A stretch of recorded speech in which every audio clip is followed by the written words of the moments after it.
میں پوچھنا چاہ رہی تھی کہ میں نے اکثر دیکھا کہ غیر جماعت مسلمان جو لوگ ہیں وہ نماز کے بعد ہاتھ اٹھا کے دعا کرتے ہیں یا کچھ پڑھتے ہیں. مجھے یہ نہیں پتا کہ کیا پڑھتے ہیں, لیکن میں نے دیکھا دعا ہی کرتے ہوں گے بیچارے. ہاں جی, جو ہمارے مخالف ہیں ہمیں گالیاں نکالتے ہوں گے. یہ تو مجھے نہیں پتا, لیکن میں نے دیکھا اکثر. تو میں یہ پوچھ رہی تھی آپ کو کہ پوچھنا چاہ رہی تھی کہ اس میں کوئی حرج ہے اگر بندہ کرنا چاہے تسبیح کے بعد اگر درود شریف پڑھے تو اس کے بعد؟ بات یہ ہے کہ نماز پڑھنے کے بعد ہاتھ اٹھا کے دعا کرنا تو کوئی سنت سے ثابت نہیں ہوتا. ٹھیک ہے. ہاں, حضرت صلی اللہ علیہ وسلم سے تو ثابت نہیں ہے. جی سر.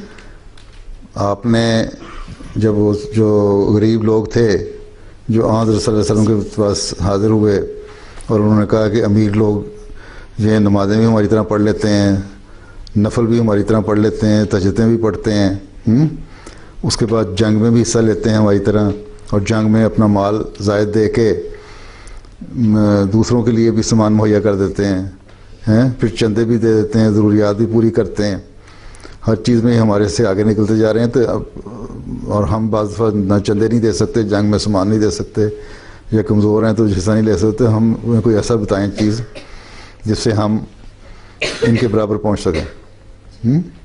اس پہ حضرت صلی اللہ علیہ وسلم نے فرمایا تھا کہ تمہیں میں بتاتا ہوں, تم سبحان اللہ 33 دفعہ, الحمدللہ اور اللہ اکبر 3 دفعہ پڑھا, 33 دفعہ پڑھا کرو. اور یہ تسبیح اور تحمید جو ہے نا یہ کرو تو تمہیں اس کا ثواب مل جائے گا. تو اس پہ انہوں نے پڑھنا شروع کر دیا نماز کے بعد بیٹھ کے. اس پہ آن وسلم نے یہ تو نہیں سنایا تھا کہ تم نماز کے بعد ہاتھ اٹھا کے دعا کرنے شروع کر دو. تو جب ان جو امیر صحابہ تھے انہوں نے جب دیکھا تو انہوں نے بھی ایک دوسرے سے پوچھا,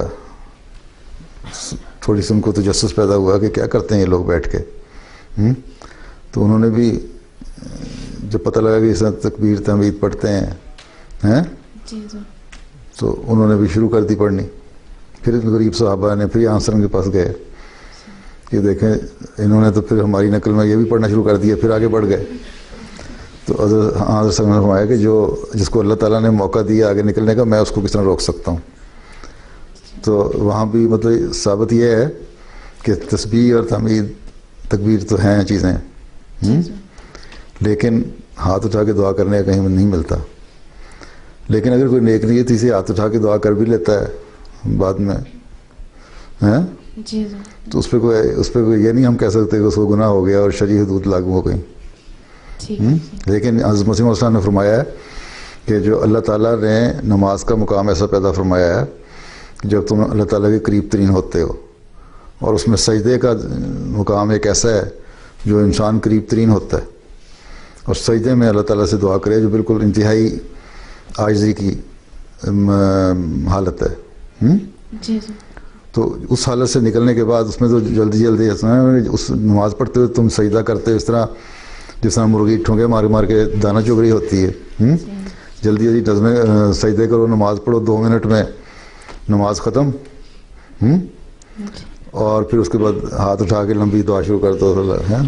تو یہی حساب ہے اس کا کہ جیسے کوئی کسی بادشاہ کے دربار میں جائے اور بادشاہ اسے کہے کہ ہاں تم مانگو, کیا مانگنا ہے, اور وہاں تو وہ جلدی کہے کچھ نہیں مانگنا اور السلام علیکم وعلیکم السلام کر کے تو واپس آ جائے, اور باہر آ کے دروازے پہ کھڑا ہو کے نا پھر اونچی بولنا شروع کر دے, اللہ تعالیٰ مجھے نہ اے بادشاہ مجھے یہ چاہیے, مجھے وہ چاہیے. تو ان کی مثال ویسی ہے. جی ٹھیک ہے, جزاک اللہ. تو باقی وہ لوگ جو کرتے ہیں ان کو کرنے تو ہمارا کیا ہے. تمہاری یونیورسٹی میں پڑھتی ہو تم اگر اپنے ٹیچر سے کوئی مدد لینے جاؤ, کسی بات کی سمجھ نہیں آئی ہے تو وہاں جا کے آگے سامنے کاغذ رکھ کے اس سے کہو کہ تمہارا کیا حال ہے اور السلام علیکم کر کے واپس آ جاؤ. اور باہر نکل کے آفس سے اس کے یا کمرے سے پھر اونچی بولنا شروع کر دو, میرے فلاں سوال کا جواب دے دو.